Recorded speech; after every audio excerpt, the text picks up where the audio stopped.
is a Garvapsi moment for me. 52 years before, in the first SFI conference, I was a delegate from Tamil Nadu.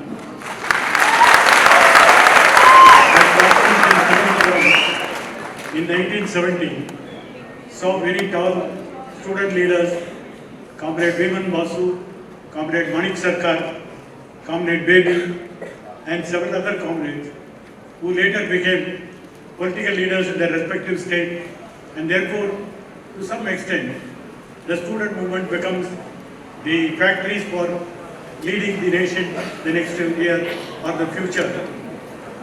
During our conference in Tirunelveli, we were also guided by tall leaders like EMS, A.K. Gopalan, P. Sundaraya, and several other leaders were there to guide the nascent movement which was started.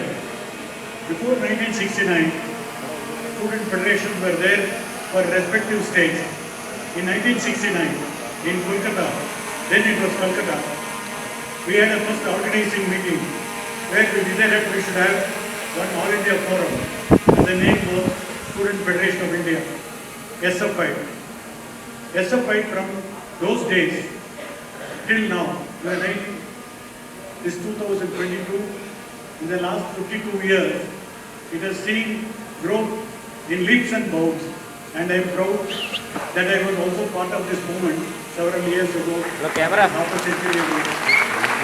The training that I got from the student movement, the knowledge I gained from the student movement, the experience which came to me while being a leader of the student movement, that helped me in the later years in executive and thereafter as a judge of the Madras High Court.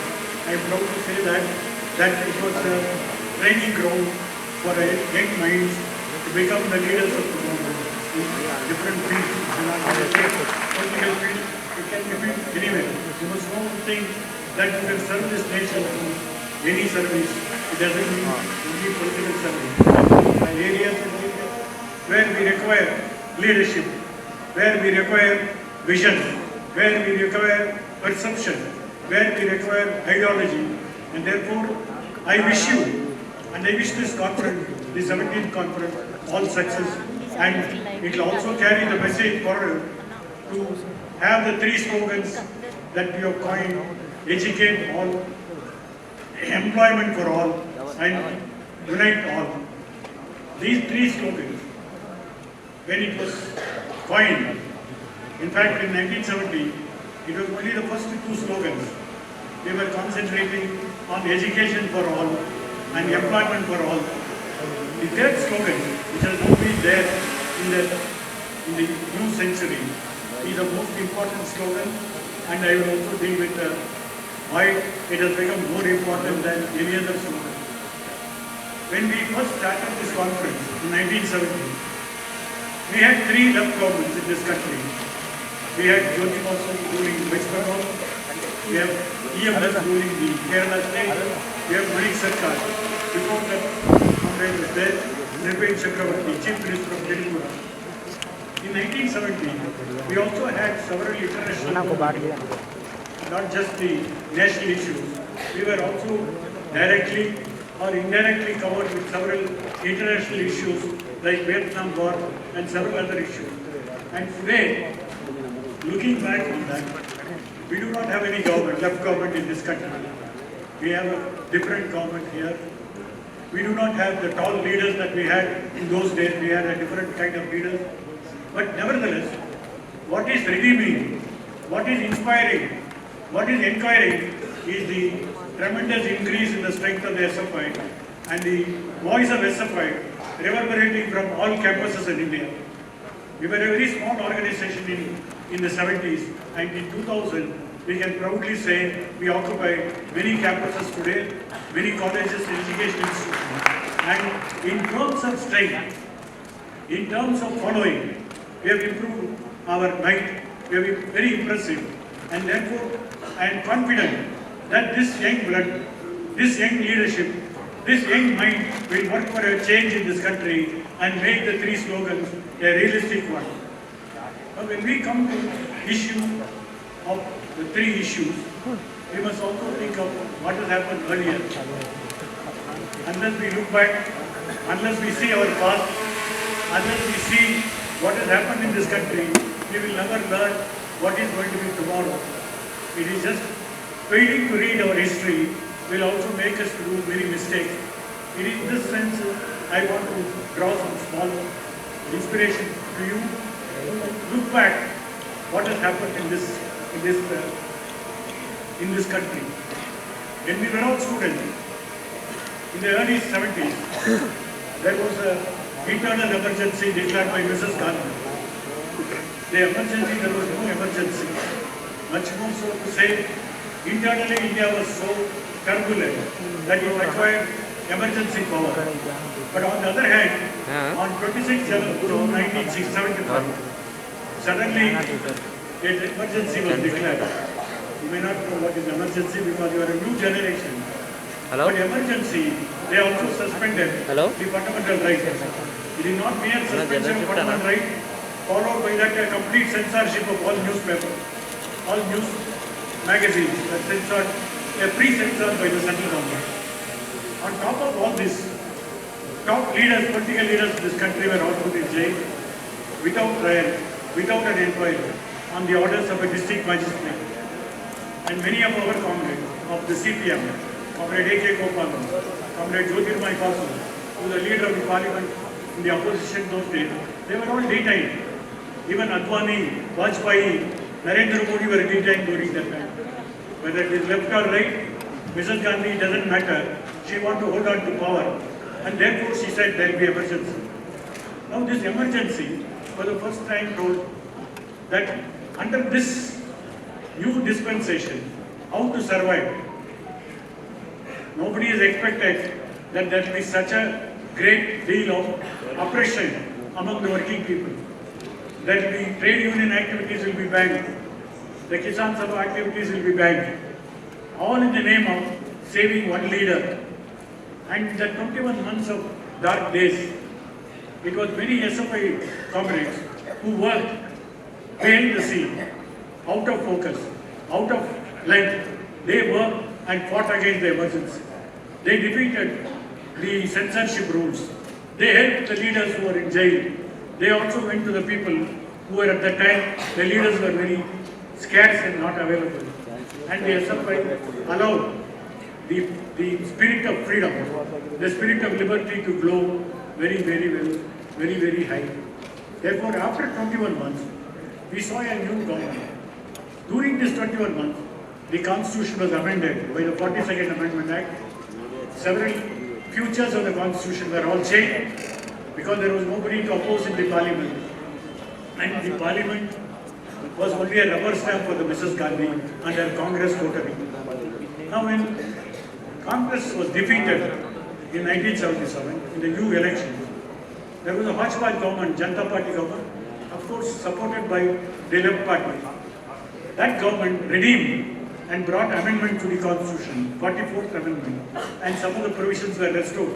We all thought that for once democracy was put on rails and therefore there won't be any harm.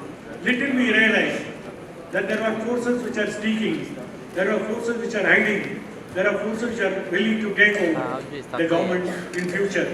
And that is how we come to a new stage where after emergency, the lessons we learned, the fascist, semi-fascist rule that was there, which was defeated even during the electoral processes, was now sought to be converted in favor of the very same forces which were to reinforce these measures. So when emergency went out, when Janata Party was also came and lasted only for few months, we saw a new political force emerging. That force was not merely a political party, it was a social force, it was a religious force, it was a force of a rightist ideologists which were willing to take over this country from all the progressive that has done over the period in this country. Over 25 years of several changes were sought to be redone after this. In 1991, you all know, on 6th December 1991, the Babri Masjid was demolished on the plea that there was a temple below the Babri Masjid. That case was going on in the court, in the very many courts, in the lower court, then the High Court, then Allahabad full bench, then Supreme Court. It went on for several years, not several decades. Now when the Babri Masjid was demolished, there are two things you must know.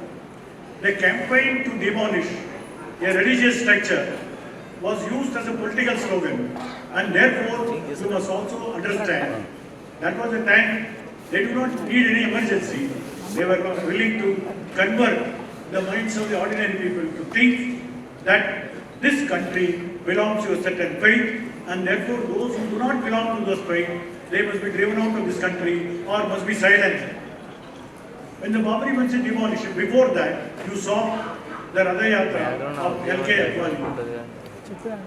He said, at all costs, we will build a temple. This is the slogan he made. In every meeting that he addressed, whether in Gujarat or in UP or anywhere this Ratha Yatra went, he went on saying that the constitution and the courts cannot solve the problem of the people. The faith of the people cannot be tested in court. These are the two slogans that he advanced during the Ratha Yatra. And as pre-planned, the Saffron Brigade, led by the RSS, demolished that mosque. And today, what we find, at that time, the UP was controlled by the BJP party. The Chief Minister was Kalyan Singh. There was an apprehension that there is going to be danger to this mosque. Therefore, they approached the Supreme Court, and Supreme Court ordered notice to the UP government, saying that as an elected government, as a government which is bound to respect the constitution, as a government which has to protect the property, as a government which will have to protect the legislation, as a government which will have to protect the places of worship in this country, they asked Kalyan Singh, what are you going to do with the danger that is being posed on the mosque? He gave an undertaking, not a oral undertaking, he gave a written affidavit to the Supreme Court that the mosque will not be demolished. That the UP government will take all steps to protect the place of worship of a particular religion. Within few weeks, the mosque was demolished. Every television, every electronic medium was showing that people who are wearing saffron cloth, having a crowbar, not even modern bulldozer. Today, the democracy is the symbol is a bulldozer. In those days, they were able to do it with a crowbar, and they demolished them. A petition was filed in the Supreme Court that how a chief minister was watching a building is being brought down despite the undertaking given before the Supreme Court. And Kalyan Singh was caught, summoned for the first time in India. A chief minister was summoned to the Supreme Court, and he was asked why this has happened. He has no answer. Then what did the Supreme Court do? They put him in jail just for one day till the raising of the court. That is, he has to be present in the court and go back in the evening. Several litigants every day come to court and go in the evening. And Kalyan Singh came in the morning and went in the evening. Though on record, a chief minister was punished for violating the undertaking given before the court. And now what we find, the same man who is no more, posthumously given Padma Shri award. Who are the Supreme Court to punish you?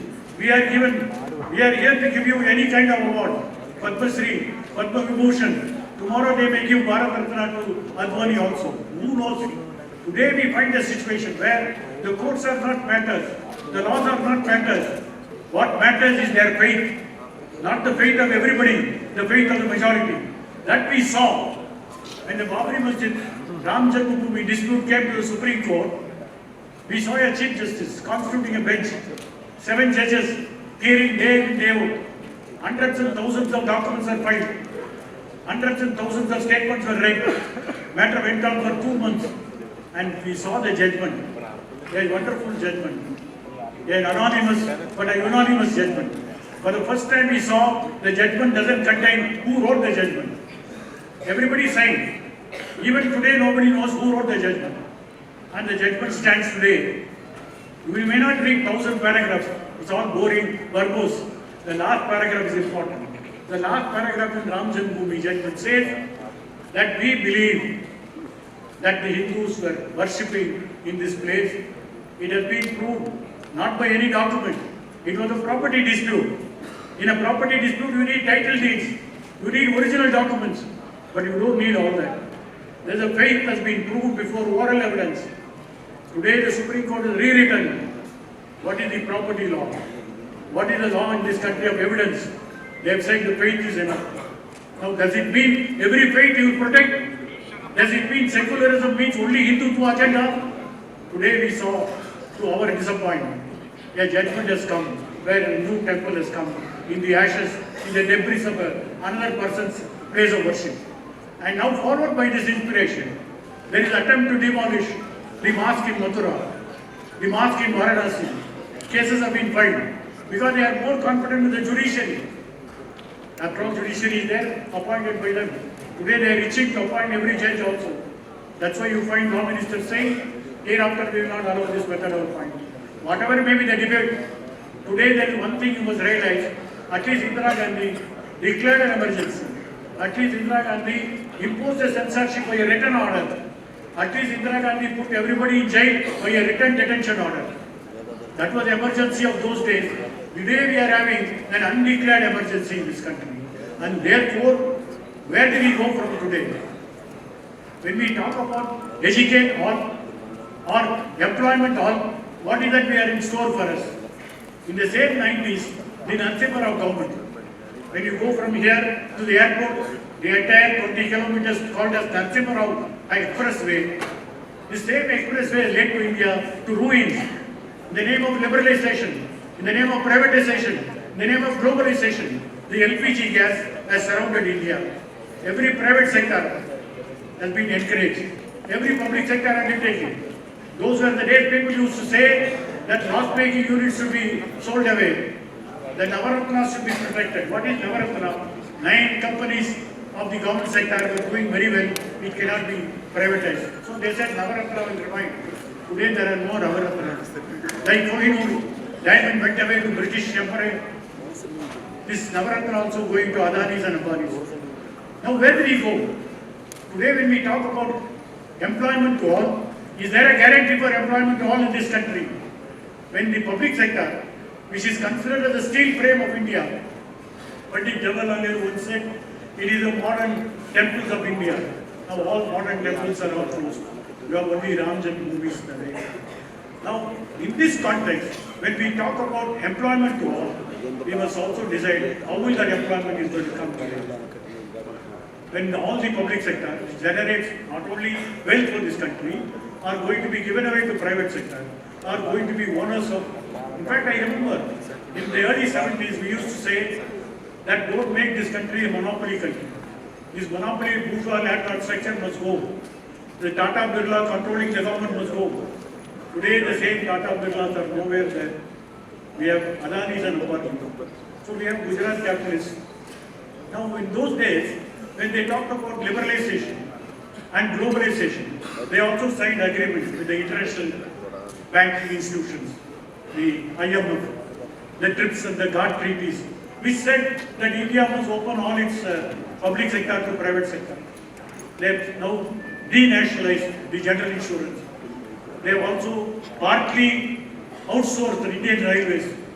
They have completely outsourced all the harbors and ports in this country. They have also outsourced all the airlines in this country. All the airports. I remember when in the Temperament airport, you would have heard last month, it has been managed by the Airport Authority of India. The lands were given by the Kerala government. And when they wanted to denationalize, privatize, bids were called for. But the Kerala government was not allowed to bid because they don't want to allow a government to take over another denationalizing something. So it was a fight between the Lieutenant government of the Kerala and the Adani who was willing to take over the place. They filed a case last week in the Supreme Court. Unfortunately, Supreme Court dismissed the case saying we will not allow the Kerala government to take over the airport. It will go to Adani's. Same thing has happened. Some 25 years ago, when the second government of the Nayanar government was there was a tea estate owned by the Tatas that was taken over by the Kerala government and called as a Kannandevan estate. And that was struck down by the Supreme Court. Therefore, when we talk about privatization, it is not just the Narasimha Rao, followed by Modi and other Modi Shah companies. It's also judiciary completely supporting this kind of new actions. Therefore, where do we go from here? We are now pushed to the wall. We took up the judiciary. We tell them that Indian Constitution, as it is amended, the preamble says it is a democratic, socialist republic, secular socialist republic country. What is socialism? In 1976, a case was filed in the Supreme Court challenging some of the amendment to the labor laws. Before the Supreme Court, it was argued that India is a socialist country. You see the preamble. Preamble to the Constitution is like a keyhole. It's as you enter the house, you see the keyhole. You see whether anybody is there, whether the light is on. Like that, when you see the Constitution, when it talks about socialism in the preamble, and the part 4 of the Constitution under Article 39 talks about all the resources of India must go to the people of India. There can never be monopoly. When we have so many things written into the written Constitution, and the judges who take both under the Constitution, they ask the question, what is socialism? It is a catchword. It is fashionable to say socialism. It means different things to different people. Yes, definitely socialism means to Tatas and Birlas, Adanis and Ambanis, different meaning only. To the working class, it means the wealth of this nation should be with the working people of this country. This is the argument which Supreme Court rejected. When many public sector, profit paying in public sector, were disinvested, this was challenged. How do you disinvest public wealth? They said, court cannot interfere. This is a policy decision. Now, carte blanche powers have been given to the executive government, and they can do whatever they want. I appeal to you, when you discuss employment for all, you should inevitably think of the privatization, globalization, liberalization, and disinvestment that is going on in this country without check. Now, on top of all this, the labor laws have been amended. We had some 29 labor laws. Now this government says, I am going to modernize, I am going to shorten, I am going to comprehensively decide. Therefore, 4 labor laws were passed in 2019 without any discussion. Be notified. Even the ILO was objected to the amendment. Now what the government is saying, they are talking to all the state government, because without state government, they cannot implement these labor laws. But you find one after the other state governments have been purchased. There are IRM. MLAs were paid monies. In Karnataka, it was said each MLA was ordered some 20, 30 crores to change over to the party. Every government has been destabilized. Every state government has been destabilized. If they are unable to do any destabilization, they send governors. You have in Kerala, Arif Muhammad Khan, a discredited politician. You have one R.N. Ravi in Tamil Nadu, a old IPS officer who was sent out of Nagaland. You have one Soundarajan here in Telangana. She is a doctor by profession. Whatever may be their profession, today they have one profession, carry out the agenda of RSS, sitting in the Raj Bhavan. They changed the name of Rajpath. It's called now Karyapath. Why don't they say Karya Bhavan?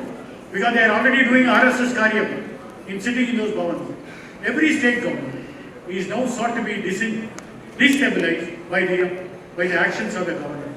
Therefore, we cannot say that has nothing to do with us as politics. Everything is related to our slogan. Everything is related to our future. Today, the survival of non-BJP government is an important segment in the maintenance of democracy in this country. Therefore, you should please understand, when we talk about employment, we should talk about PSUs, disinvestment, LPG, the role of governor, the role of state government, and the autonomy, and the state autonomy, and the sharing of fiscal powers. Now, these are some of the issues which we can't divorce and discuss. Give me a job. Where will the job come in? It will not come with the God. It will not come from the heaven. It has to be created here. For that, you must have a creative conditions that should be created. And therefore, I implore to you that discussing on employment, discuss on other economic issues. Coming to educate all.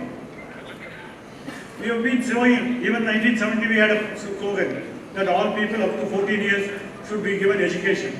That was part of the Constitution. Article 46 said children between the age of 6 to 14 will be educated free of cost, compulsorily.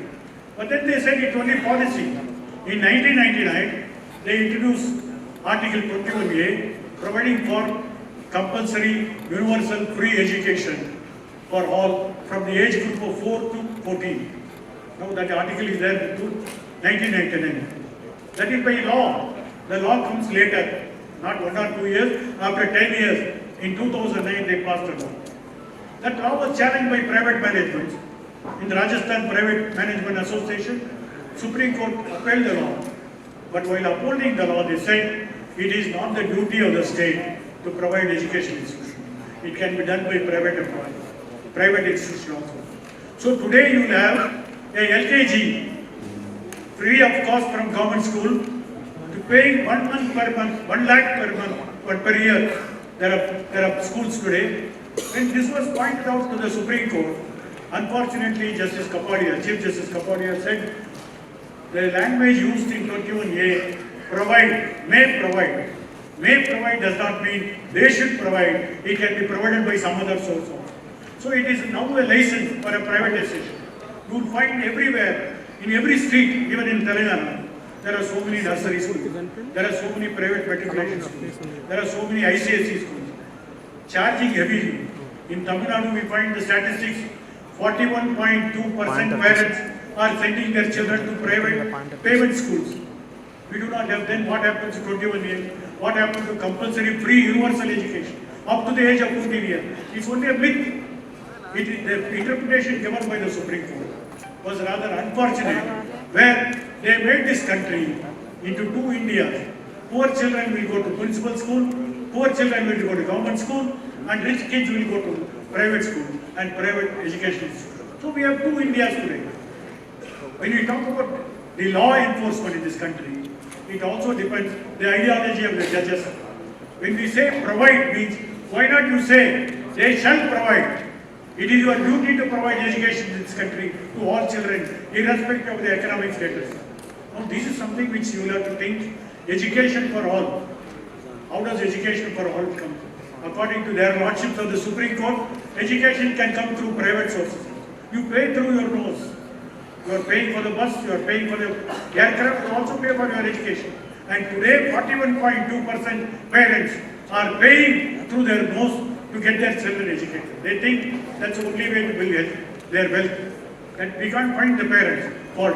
We'll have to find the government and top of that the judiciary. For a small digression, let me take the example of America.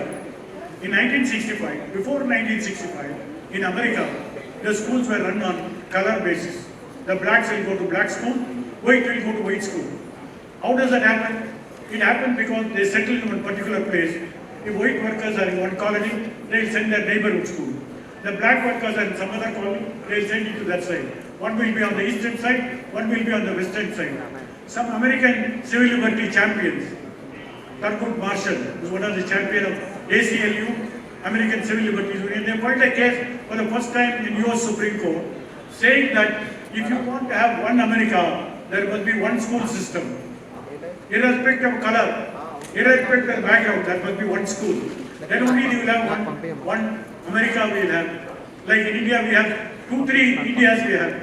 We have a poor India, we have a middle class India, we have a rich India also we have. Like you have a Gwalior, Doon School, you have Ajmer, Maya College. They produce prime ministers, they produce cabinet ministers. What will the other school produce? They produce karamcharis. That is the kind of thing that we have. This case, for the first time, taken up by the US Supreme Court. Previously, they never heard any public interest litigation. This is the first time they had public interest litigation. Brought in by some other respectable organization like ACLU, who did a lot of work to show by statistics that black children never knew who's the white children and white children never knew who the black children. Therefore, indisputably, there were two Americas, and the US Supreme Court took interest and then found out that we must have a mixed school. When they announced there must be a mixed school, it is not only the government which was against, even the parents opposed. They said, my son will go to that school, he will get marked by the black children. Similarly, black mothers said, my children go to white school, my children will get marked. Then somebody said, if these two schools are to be exchanged and become a colorless school or a multiracial school, how will we go? Where is the transport? Then the US Supreme Court very, for the first time said, you allow buses to be applied, free buses, for taking children from one corner. So that judgment Brown versus Board of Education is also called bus law. Because the US Supreme Court said, in order to make all schools colorless, take the children by buses and bring them back. The American president said that this judgment cannot be enforced. The American judges did not back the eyelid. They told the US president, if you do not implement our orders, we will call the US Marines, US Army, we will call the Army and implement the judgment. From 1965, the judgment is slowly led, and today in America, we do not have color schools. We have only mixed schools. It's all because in the First Amendment, the US Supreme Court said that we must have one US, one United States, and not two states. And today in India, we find the same 21A as interpreted by the Lordship of the Supreme Court that we have 2-3 Indias today. This is the state of affairs. When you talk about educate all, how are you going to educate all? Do you mean that boy will go to municipal school and he will continue to be in that school? And this boy will go to Doon school or HB school and become President of India or Prime Minister of India? Now this is something which we have to think. Educate all means who is going to educate? Is it the state? Can the state abrogate its power? Or only think of several competitive examinations to filter even these children coming to doctors, even these children coming to engineering college? You have entrance examinations now being there. Of course, some state governments are opposing, some state governments have not voiced their concern. But what is important today, that what was the power of the state before 1976 under list 25 entry, list 2 of entry 25. Education was of the state government. Now that was taken over by the central government. Even to start a municipal school, you will have to take permission. Even to employ a teacher, she has to get license from Bangalore, from the teacher recruitment board. Today, there is an assault on the autonomy of the state. Today, every education is sought to be misdirected or directed to be controlled in such a way that the central government will have all the power in this country. And the first demand, if you want to have educate all, the demand must be that 21A must be rewritten to overrule this was the Indian Supreme Court judgment. And we must also have entry 25 list 2 to be brought to the state list and not the concurrent list.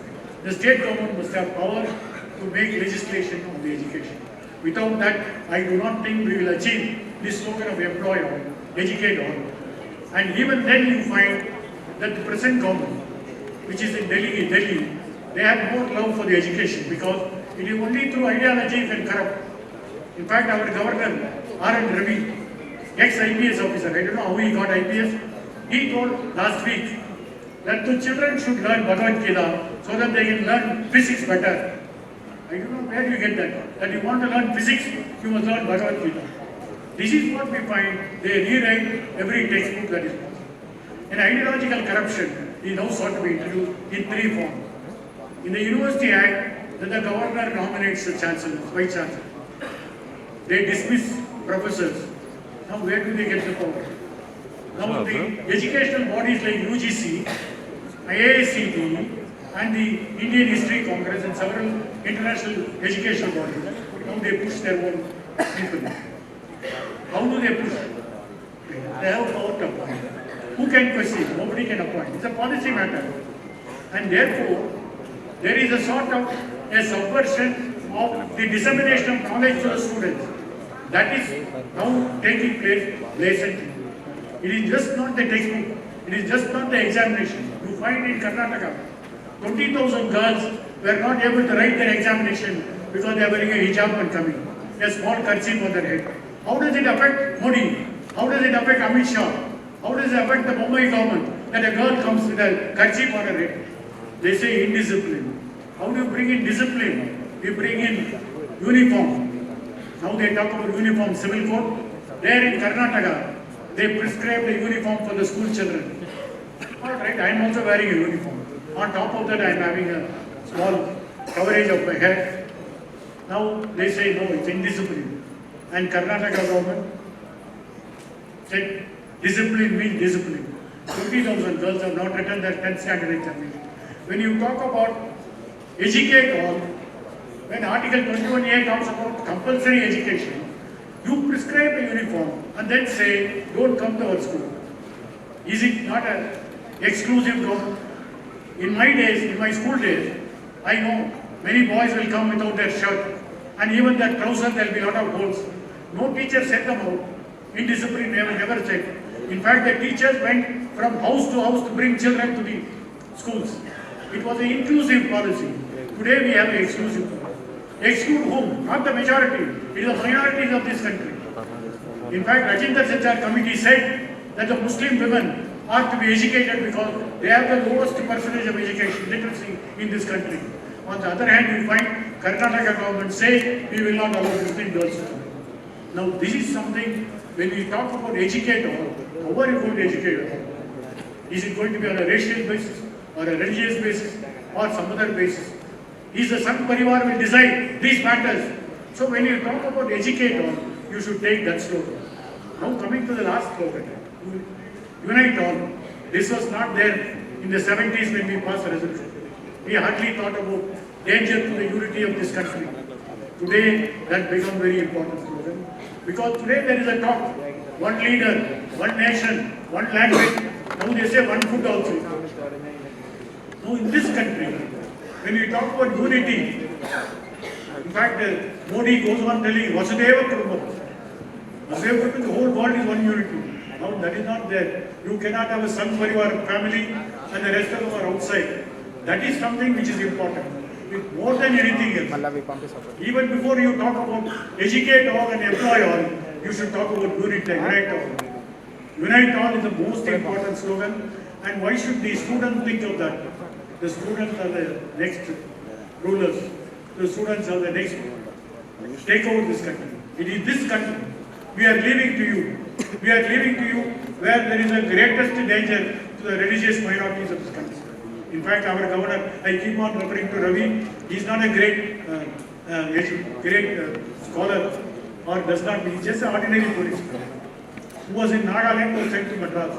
Now he tells that the constitution, there is no dharma in this constitution. He has taken both under the constitution. He says there is no dharma. The second thing he says, when you talk about secularism, it is not defined in the constitution. First of all, you must know one thing. Constitution has got 395 sections, 395 articles. It is not what is written in the constitution, it is what the judges say. Article 142 says, the judgment rendered by the Supreme Court is binding on all. So the judges say what is secularism. There was an occasion in 1994, in Bombay case, 9 judges sat together and in their judgment they wrote in 1994, Bombay was Union of India. Secularism means that government keeps away from all religion. At the same time, treat all religion equally. This is what secularism means. But we have a governor sitting in Rajbhavan says, the constitution doesn't say where it's secularism. So this is some kind of a disinformation which is calculatively spread among the society. Not by ordinary people, not by some RSS pracharak. It is by the governor sitting in the gubernatorial post and having the orders of the president and sent by the Home Ministry by Amit Shah. They start propagating. Now this slogan is slowly rearing his head all over. That you and me, we are different. This country belongs to one person. The others, the rest of them can go to Pakistan. If I don't accept, you must go to Pakistan. Who are you to send that Pakistan? This country belongs to me as much as it belongs to you. Now this is something which the students will let us start with. Now there is an assault. There is an attack against the minorities, blatant attack against the minorities. Their place of worship. Now yesterday I saw in the Facebook, they were having Christmas prayer because Christmas is going to come on 25th December. They were having the previous 2 Sundays are more sacred for them. And there are religious congregations in a church. All gun-wielding policemen are standing in all the gates. Do we think in this country to worship, I must have policemen to safeguard my interests? Does it not Article 25 talk about right to have a freedom of conscience, right to have faith in any religion, right to propagate? When you have given a constitutional right, you support the right by your own private armies. You support the right by your own private goons. Now this is something danger. Therefore, very rightly, in the 17th convocation, this 17th conference, you made a slogan, unite all. This slogan is our first slogan. Without that slogan, the other 2 slogans are only empty slogans. Therefore, I appeal to you, that today you have assembled here and the next few days you will be discussing most important issues that are affecting this country, not just the students. Because we are part of the society. And when we are going to say that what is going to be our next stand, we must also focus that this country will protect all, irrespective of the religion, and we will protect them as the Constitution has assured them. And this Constitution will never be subverted by any saffron brigade. And with this, I wish you a conference all success. Thank you.